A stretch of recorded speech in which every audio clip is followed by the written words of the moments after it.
Hey, what is up everyone? Me llamo Noe Rizzo, aka The Wolf, and welcome to The Wolf's Den. So our story begins.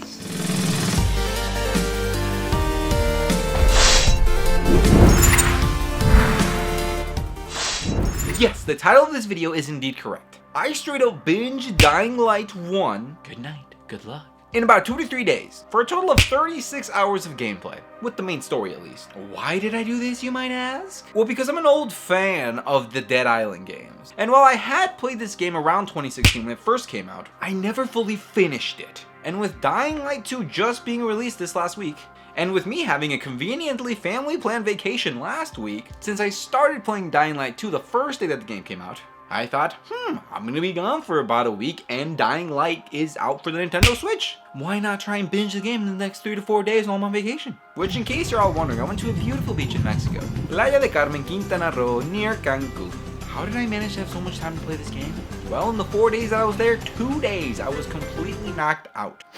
Yep, that is true. I was sick. And even though I still managed to have a great time on this vacation, I would say about more than half the time I was sick in the room playing Dying Light. Not to mention that on the whole way there and on the whole way back, I played this game basically the entire time. So again, about 3 to 4-ish days. And now that I beat it, I can happily continue playing Dying Light 2 on stream. But what do I think? Was it worth it? Was it worth it for me to go back and play the first game to now fully dive into the second game? Well, as you all know, I'm not trying to fiddle your goose. So let's jump right into it. Yes, it was completely worth it. Man, is this a good game. Man, is it an infuriating game. And like most games, it is not perfect. But gosh dang if I didn't have a good time trying to complete it 100%, while also getting very frustrated at times. Okay, so let's just start off with the most fun part about this game. It's the part that I'm most excited about.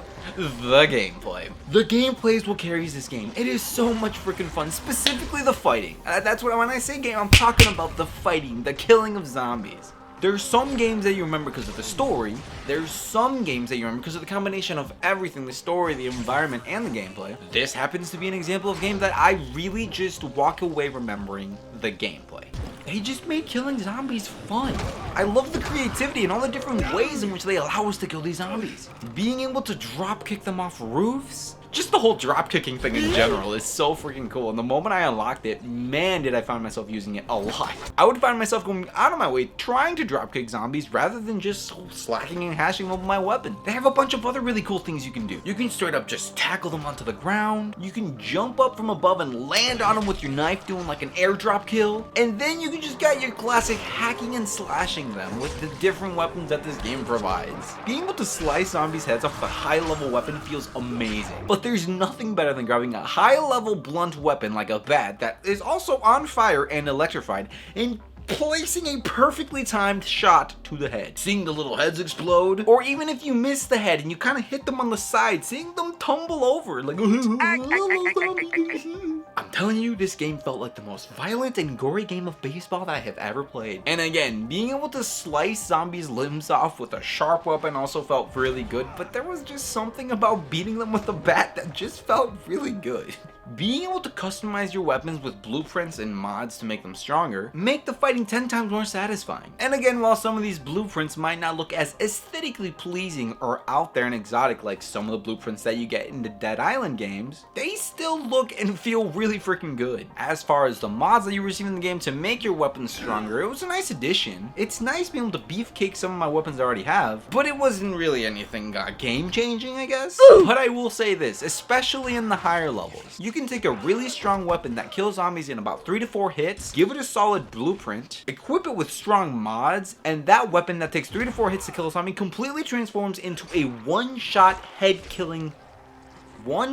head-destroying master. So while these upgrades definitely make a difference and make the game more fun, it's not something that you're going to be doing right off the bat. This game does a really good job at making you feel really small when you start off and then eventually turning into a beast while still having a degree of challenge, and I'll explain more of that later. But let me talk about the one huge and tiny oof when it comes to these really cool weapons. The fact that you can only repair your weapon a limited amount of times before it renders itself useless and you have to either put it in storage to never be touched again, or straight up sell it, because at probably the best thing you can do with this useless item, really hurts the soul.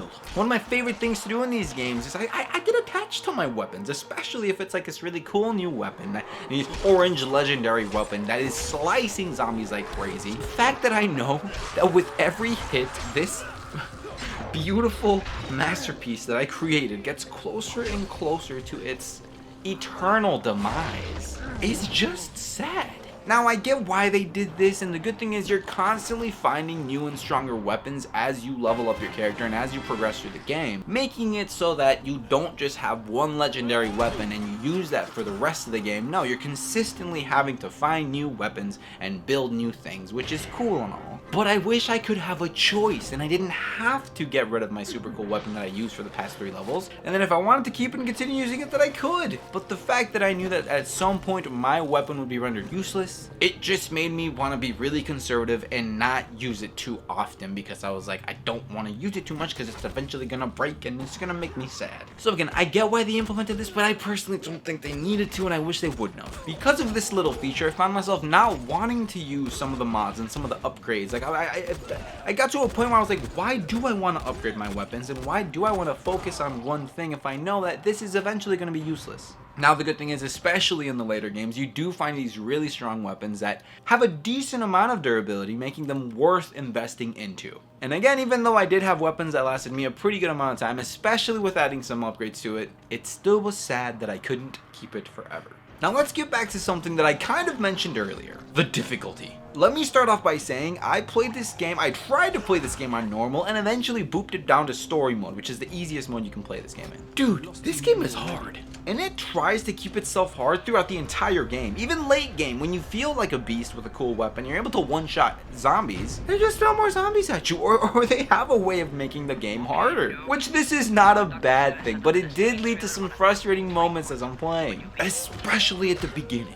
This game does such a good job at making you feel completely useless against these zombies. It feels like it takes like 15 to 20 hits to kill one singular zombie. Put me in a room with 3 zombies and I feel like I'm screwed. Not to mention this really annoying feature that the zombies can just grab you and bite you and you have to spam A or X or whatever. It always took me out of the flow of the game, which I found annoying, and it was hard, it was difficult. Some of the beginner weapons, which are either just commons or green weapons, break so fast. You start off this game with little to no components, so finding things to heal yourself and looting stuff to be able to repair your weapons at the beginning is really hard. And I say really hard in quotation marks. I guess it's not really that hard, but it's hard compared to the later part of the game. I remember at the very beginning of the game, I got to a point where I literally was just using my fists to fight zombies because I'd run out of weapons, and I hadn't gotten used to the idea of really looting and looking for stuff. Which again, wasn't necessarily a bad thing, but it definitely added to my annoyance level when I was like, I feel so weak and stressed against these zombies. Especially when you're free in the open world, you find these huge hordes that you just say, I'm skipping them. What's the point of fighting these dudes if they're gonna destroy me? Now, luckily, as the game goes on, you do eventually feel like a mega beast. Those zombies that used to take 15 to 20 hits to kill now can die in one well-timed placed shot to the head. On top of that, you learn a variety of new abilities through your different things that you can level up. You can level up your fighting, which through that you can unlock this really cool ground slam move. You can do this whirly twirl move. You get better at throwing your weapons. You can literally stomp on zombies' heads the moment they hit the ground, and humans, which actually really help with terms of difficulty. Because again, I'll talk about that a little bit later, but the enemies in this game, especially the humans, are so grossly, unbalancedly hard. You eventually get to do a stealth takedown. And again, these are all just skills that you learn from fighting in this game. But, you know, every time you kill zombies or smack them, or enemies for that matter, you level up this skill tree, maxing out at level 24. I loved it. You also have your survivor rank, and this is something that goes up by completing side quests, also by doing random events that pop out throughout the map as you're just exploring the city, saving random survivors, completing different challenges, clearing up quarantine zones. There's so much to do in this game, and there's a lot of ways to level up your survivor rank, turning in things to the quartermaster. There's so many ways. From their survivor rank, you can carry more stuff in your back, you can get better at crafting items, making it more efficient and creating more items from your crafts. Your blueprints and mods get stronger, you can make more money by haggling, you can camouflage yourself, and you unlock one of the coolest, life-saving, and fun, useful items in the game, which is the Grapple Hook. More on that later. And the third and final tree is the agility skill tree. Now this levels up by doing parkour, any kind of free running. I'm not exactly sure how it works, but when you're climbing stuff you get experience, when you're jumping over stuff you get experience, and when you're landing from really high places you get experience. Even by using the grapple hook you get some experience. And I'm not really sure exactly how it's measured, but the more you parkour, the more points you get. The more dangerous it is, the more experience you get from it too. From the agility skill tree you can learn basic simple things like being able to dodge enemies, to really cool things like being able to slide and break zombies' legs while you're sliding. You can learn to vault over zombies and then land on them with your weapon and completely destroy them in one hit. You can learn to tackle enemies, which is awesome. You can get better at escaping from the zombies that grab you, which holy smokes, super annoying. I already talked about it a little bit. Instead of having this man, you can learn to get an instant escape karate chop move, making that little part a little bit less annoying. And you also get one of my favorites, if not my favorite move in the game, the dropkick. The dropkick is awesome. Respect the dropkick. So all three of these skill trees are really important, especially with the agility one and the power one. Those are the most exciting things that you can learn stuff from, except for the freaking grapple hook. But you're gonna want to find yourself spending enough time on both of these skill trees to want to be balanced. And again, it's just a lot of fun. You get really cool things from each of them. There is so much to do in this game. And again, I already mentioned some quarantine zones, doing different challenges for the different skill trees, side quests, main quests, Easter eggs to find, the nighttime feature. I haven't even talked about the nighttime feature. And maybe it's because this game was so hard that I didn't really find myself using the nighttime feature too much, but for someone who likes a good challenge like my brother only played this game during the nighttime. So let me talk about what this is. You can play the game during the daytime, you can play the game during the nighttime. If it's daytime, you can go to sleep, make it nighttime. If it's nighttime, you can go to sleep, make it daytime. But on its own, it has an in-game clock that will magically make it be daytime and nighttime without you ever needing to change it if you don't want to. During the daytime, game is normal. During the nighttime, you get 2 times experience for everything, for your power and for your agility. So that's a great way to rank up your ability. Zombies are stronger. So it's really cool because there's these special zombies called bolters that you can find only during the nighttime, and if you're lucky enough, you can smack them with one hit, get a butt ton of experience, and it's really fun. High risk, high reward, because during the nighttime, there are these big bad zombies called volatiles, which are the freakiest things in this game. That's not true. There's one thing that's freakier, which I'll talk about later. But they're the scariest thing in this game, and it turns out they're the ones that can do the most damage to you. They can kill you almost instantly at the beginning of the game, and later in the game you do get weapons that are strong enough to be able to kill these things. They're just overall very scary and very annoying. But if you like a good challenge, playing during the night is awesome. Again, you're gonna have people like me who don't really like the challenge and are gonna avoid nighttime at all costs. And you have people like my brother who are going to only play this game at night and love the thrill of having to run away from zombies at all times. It's a really cool feature that I didn't take as much advantage of as I could have, but I can totally see how it's so worth it. And every now and then I like to hop in at night, but for the most part, I didn't mess with this too much. But still, a really cool thing to have. There is just so much to do in this game, and all of it luckily helps contribute to your overall experience for your survivor rank, power rank, or your agility rank. So to an extent, you'll have some motivation to try all these different things out. Now let me warn you, once again, in the same way that this game manages to be challenging throughout the entire thing, the challenges are so freaking hard. Before I get more into that, I want to talk about how this game does not hold your hand.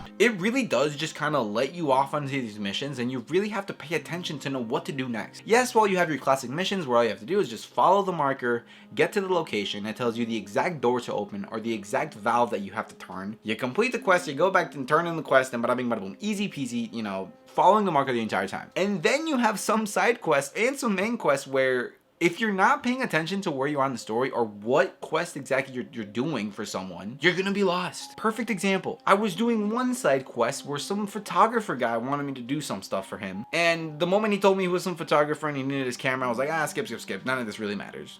Some photographer dude who lost his camera. Okay, because I'm totally not doing more important things to try and save the world here. So I straight up skipped the dialogue and just followed the quest marker to try and get to, you know, find his camera. I got to the place and there was this huge area highlighted on the map on like a bridge. Bunch of cars everywhere and it said, find the camera. To top it all off, there's a bunch of zombies there too. So I kind of looked around for a little bit and I had no idea where it could be. And after enough time, I was like, this is too hard. I'm gonna have to, you know, there's gotta be more to it. An easier way to find this freaking camera. So again, I couldn't really go back and reread the dialogue, but I opened up my little quest log and I saw that it said I had to look for a black car. This made the world of difference. I looked for the black car and eventually found it. Again, I didn't make it super easy because I still had to look through the entire bridge with hundreds of cars, but I eventually found the black car. And that's what I mean. When I got to the area, it didn't say in, you know, the little advice or hint for the quest. It didn't say look for a black car, it just said find the camera, and then there was this huge area, you know, that was highlighted, and I was like, what?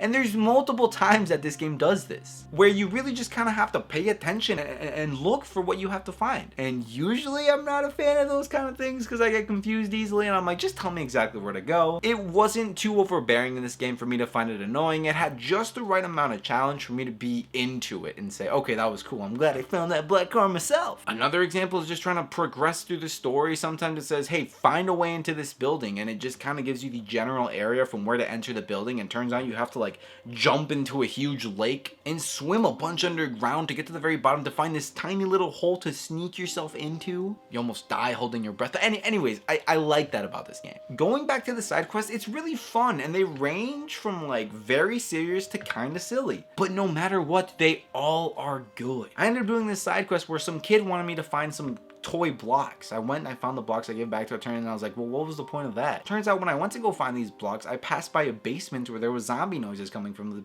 basement in this safe house. I go up to the dude who's leading this building, and I'm like, bro, what's up with the mysterious noises that I heard in the basement? Turns out it was his dead wife and all this other stuff that it was just like, whew. So even that small side quest led to another quest that was bigger and more important. That quest in particular is really cool because I was in like this imaginary kid's fort where like the guy there, the leader, was just this teacher, I think, with like a Merlin hat, and all the quests were like very medieval style or like D&D style, right? You had the wizard, and then in one of them we had to go kill a troll, which was this big zombie. Point is, throwing those D&D/medieval references was really cool little side quest line. Another example of a rather silly one was when I talked to this mentally deranged person who was taking care of their mom, and they wouldn't give me the medicine, the anticin that we needed for our safe house until I went out and found these chocolates and a DVD for his mom. I come back, I give him the chocolates and the DVD, and once I enter the house, turns out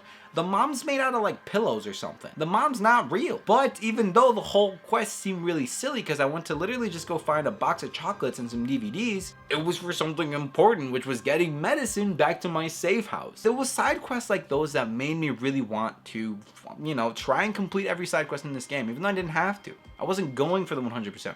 Not on purpose. And while you have those more silly ones, then you have these other side quests that are kind of serious right from the start. You know, one of these dudes wanted me to find a gun for him so he could leave the safe house that he didn't trust to go, you know, protect his kid and go somewhere where he considered safer. I got him the gun. He starts threatening to shoot people in the safe house and escapes with the kid, and turns out he did all this without the consent of the mom. So then the mom sends me a quest to go find this guy who I gave the gun to, thinking that he was just gonna leave in a very peaceful way. And now the mom's crying because he stole the son and ran away with them while threatening everyone in the safe house with a gun. And it was just like, man, this is a side quest. So in terms of side quests, this game killed it.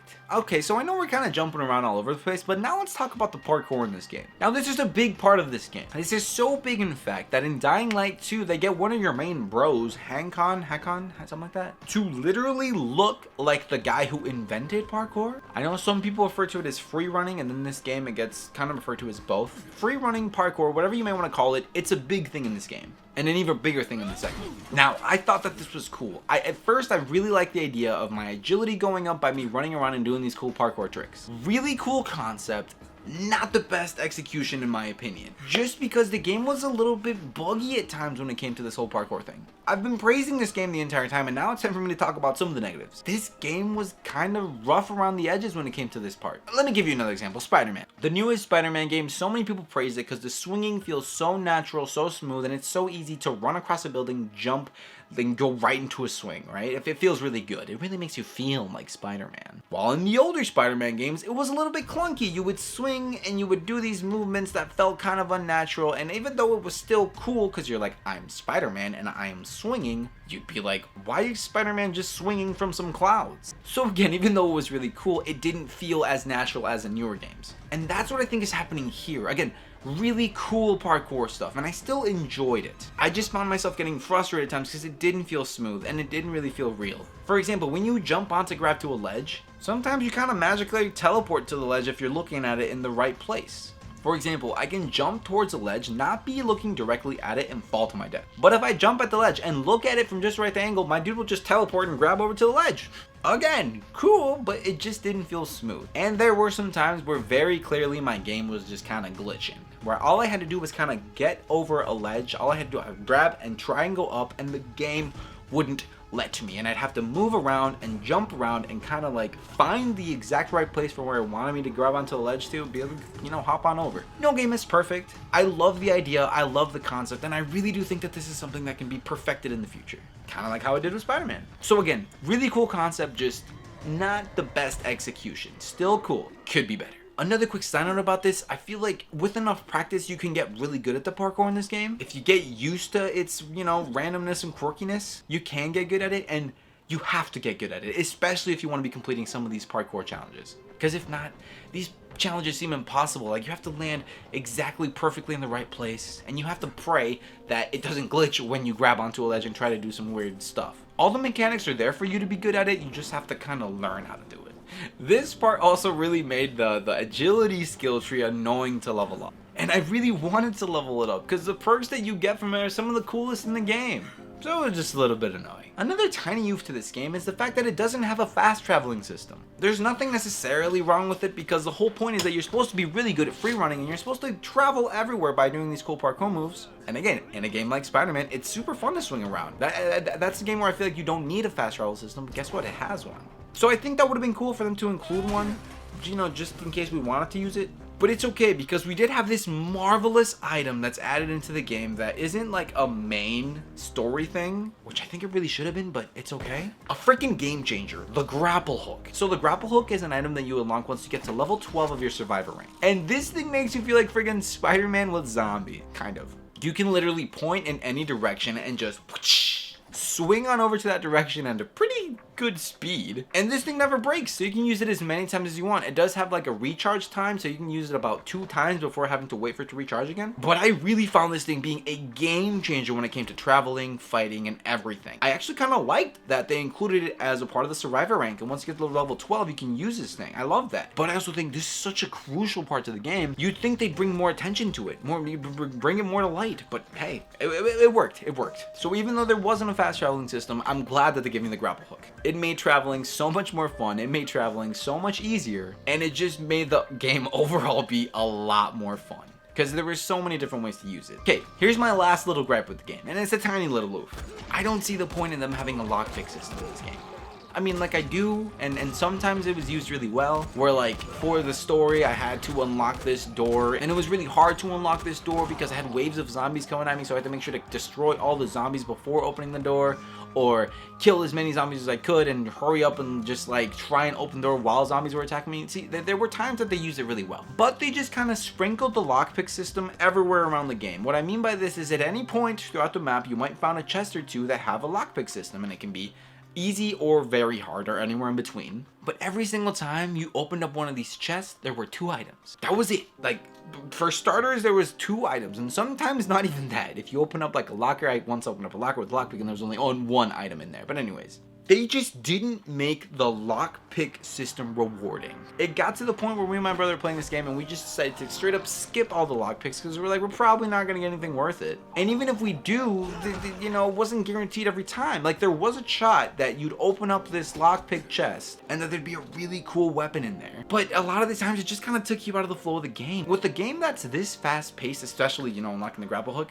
you're swinging around from place to place, hacking and slashing zombies, looting the houses quickly, just picking up whatever you can see, killing stuff along the way, parkouring yourself way through the whole game, and then you find a chest, so you have to stop. You have to unlock the chest, probably break a couple of lockpicks in the process, and open it up just to see a poopy green weapon with some throwing stars. And you're like, I don't need any of this right now. While there are other ways to get weapons, it just made me feel like, I could stop and open this up, or I could just wait till I get to the next vendor to potentially buy one, or I could complete the side quest, which is going to give me a weapon, or, I understand why they included the lockpick system. I just think it could be improved, or it just doesn't have to be there. Again, I've been praising this game a lot, but I also have to tell you all the things I didn't like about it. I mentioned my brother earlier. This game has co-op. Oh my gosh. On top of all the really cool things that I've told told you about this game so far. Picture being able to play with your best friend, or sibling, or parent, or enemy. I don't know. The point is you can play this with someone. There will be these random challenges that pop up for cooperative play. Let's say you put a custom way marker on your map. All of a sudden you're being offered to do a challenge versus your friend to see who can get there first. And the person who gets it first gets a little bit more experience. The person who loses doesn't get anything and doesn't lose anything. You can be doing a main mission, a side mission, or whatever. You'll enter a room with like a mini boss, and you guys can start a competition to see who can do most damage to the boss. You guys can enter a room with a bunch of zombies, and you'll have a pop-up challenge that says, do you want to compete against your friend to see who can kill the most zombies in this room? It's really cool. I love these little things. Me and my brother didn't really touch this feature because we tend to be really competitive, so we just played together, had a great time, and didn't even need to use this feature. The co-op is amazing. It works really well. I loved the fact that I was able to play this on the Switch and that it had local co-op. Meaning I didn't need to be connected to the Wi-Fi, I didn't need to be connected to no kind of nonsense. All I needed was my Switch and my brother's Switch, and we just had to be nearby. It was great because we were able to play on the plane together, we were able to play anywhere on the beach together. It was so freaking cool. This game's awesome. Throwing in co-op makes it amazing. Super easy to join each other.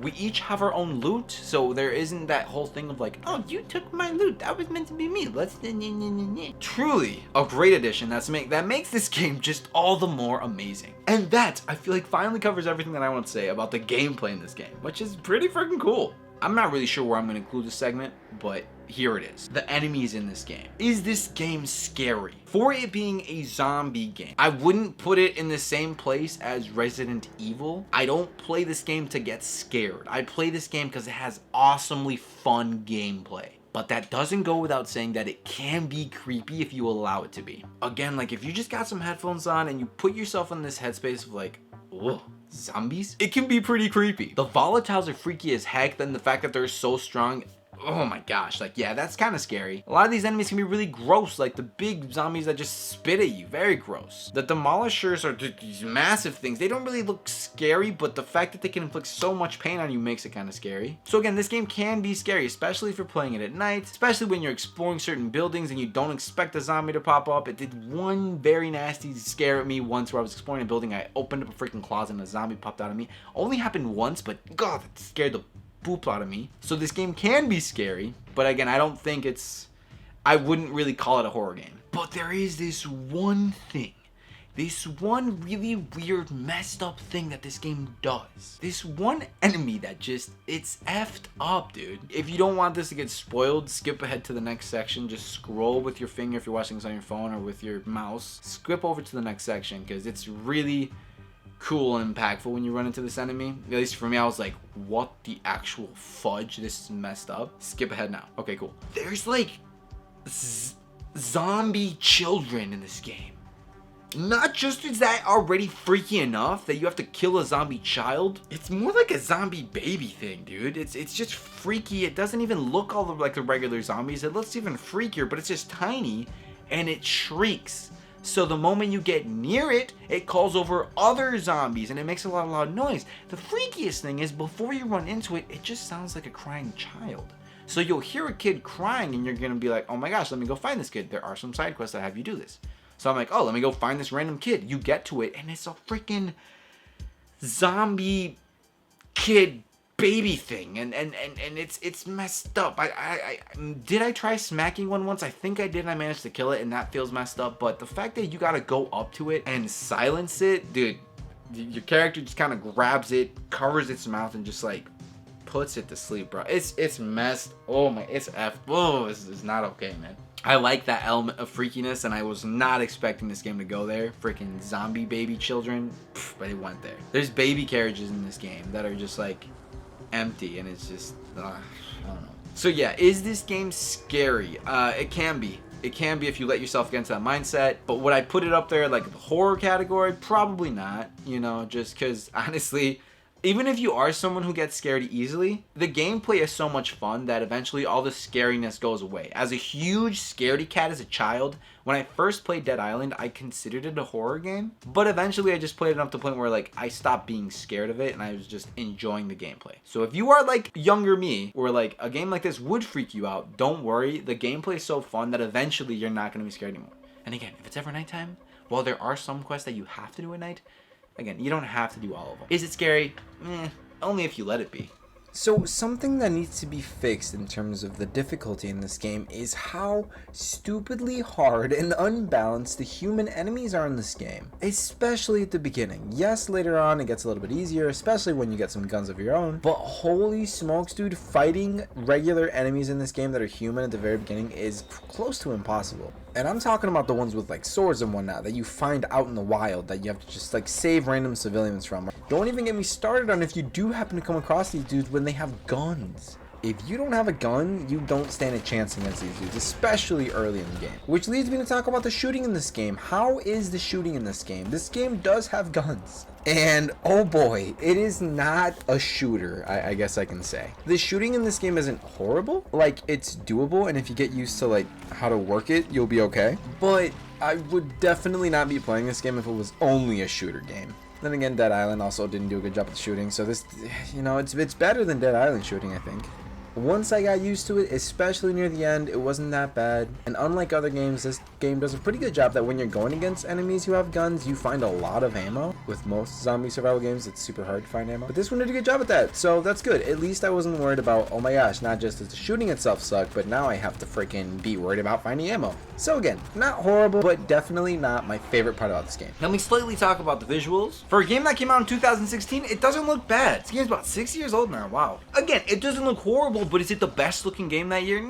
Probably not. Now, I think that they did a really good job with the tone that they were trying to go for. Darkish, gloomy, gray, dirty, a little bit of orange here and there. Really just the feeling of the world going to crap. I think for what it set out to look like, it did great. As to if I am personally a huge fan of the look of the game, let's compare it to Dead Island. You still feel like it is the end of the world, but look at these beautiful colors. Just the overall environment. I mean, yes, it's paradise gone to crap. This is just a more realistic feel. Dying Light feels like a more realistic look into what the world would look like if it went to crap. But all in all, with the vibe that this game was giving off, it was not bad at all. So now let's talk about the story. The story's really not bad. I say this a lot, but again, the story isn't gonna blow your mind, but if I were to put this game with like, it's not gonna blow your mind, but it's cute, and oh my gosh, it's freaking amazing, this is right in the middle. I liked it.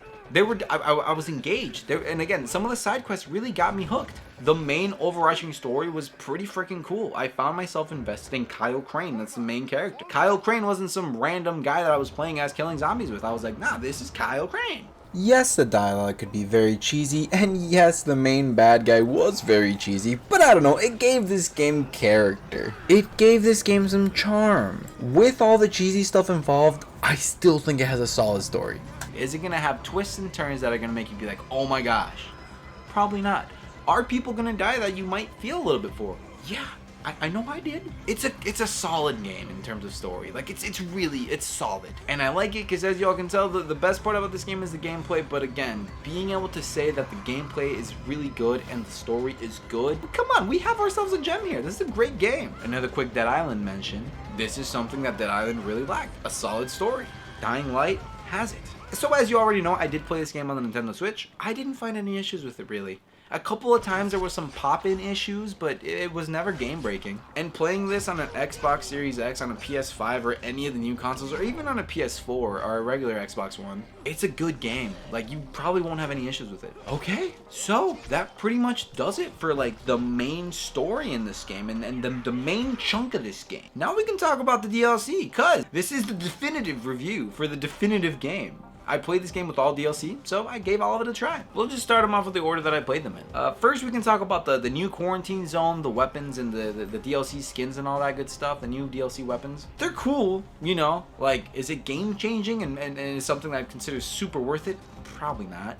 Especially the quarantine zones, like, I didn't really find anything super cool in them. They were really short, and I was like, alright. And same thing with the weapons and the skins. I mean, the skins are kind of cool, but you can't really look at your character. Most of the times, all you can see is, like, their hands. So, if you're playing co-op and you want your friends to see you in a cool skin, I guess there's that. Now let's talk about the HellRaid DLC. Now, that's freaking fun. Also not super long, but I played it for about 2 to 3 hours and had a great time with it. Has a good amount of replayability, and I really like that it's basically just the zombie game, but put it in a medieval setting. You're in this castle, you're in these dungeons, you're killing skeletons, you're killing these, like, zombie mages.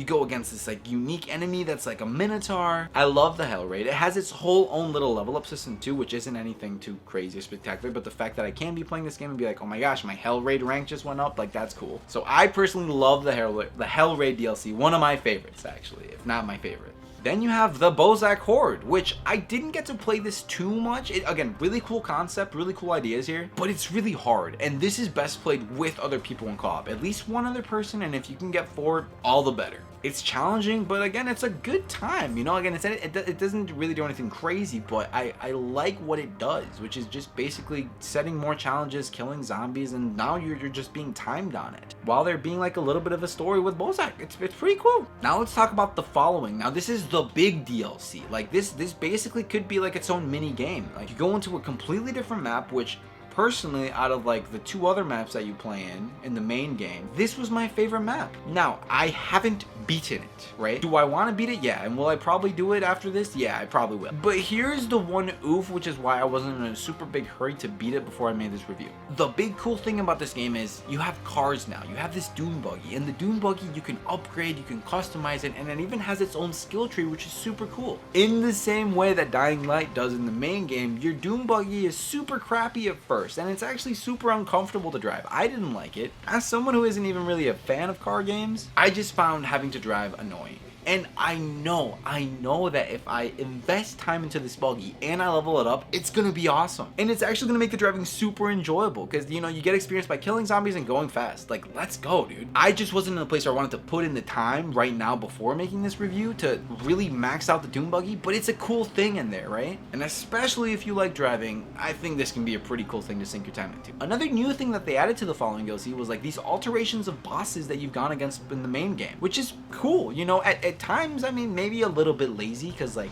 one of the bosses is just the spitters that you usually find in the main game. It's just bigger, green, more dangerous. I would have liked if they would have done something kind of like they did with the HellRaid DLC, where they just created a completely different thing like the Minotaur, which you could argue is just a Demolisher with a different skin, but at least it has a different skin. But yeah, they have cool different bosses like that. And on top of that, they have these volatile nests. These are so freaking hard, especially because you can only do them at night, and I was playing this game on easy mode, so the nights were shorter, so I had to run over. I had to freaking, again, I wish there were a better fast traveling system, but I would sleep at a safe house, then run over to the volatile nest, get in there, start trying to find all the different volatile nest thingies that I had to destroy, not find all of them in time, and probably die a couple times before being able to completely clear out one of these nests. So again, not perfect, but still a cool addition. You know, if you like a challenge, you're gonna like the nests. Now, the overarching story and the other missions that you can do in this DLC called The Following is cool. It's solid.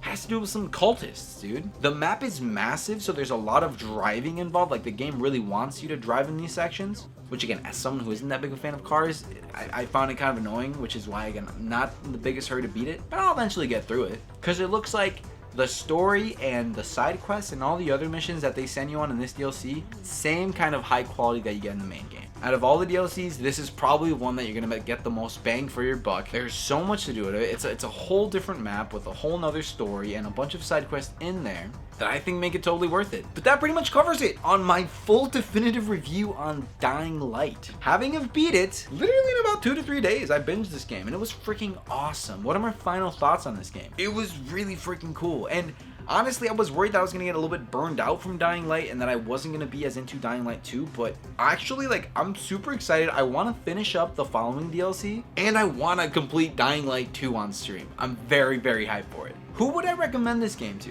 Someone who likes killing large hordes of zombies in fun, creative ways. Someone who likes a solid RPG that you can like invest different skill points into different skill trees. Has a solid story. Someone who likes a challenge and who doesn't mind some cheesy dialogue. But most of all, someone who just likes killing zombies. So yeah, that's pretty much going to do it for my definitive review on Dying Light. Good night, good luck. Please let me know what you all think of the game down in the description. If you have any kind of comments to make about this video, please comment down below. And if this is your first time in the Wolfpack, once again, welcome to the Wolf Den. Thank you all so much for watching Wolfpack. If you want to see my Dying Light 2 streams, go follow me on my other channel called Wolf Streams. I will put the link to that playlist down in the description, and also feel free to give me a follow on Twitch because I also stream over there. Don't forget to leave a like, don't forget to leave a comment, and do not forget to subscribe to one of the most amazing YouTube families out here. I love you, Wolfpack. Thank you so much for watching, and I will see you all next time.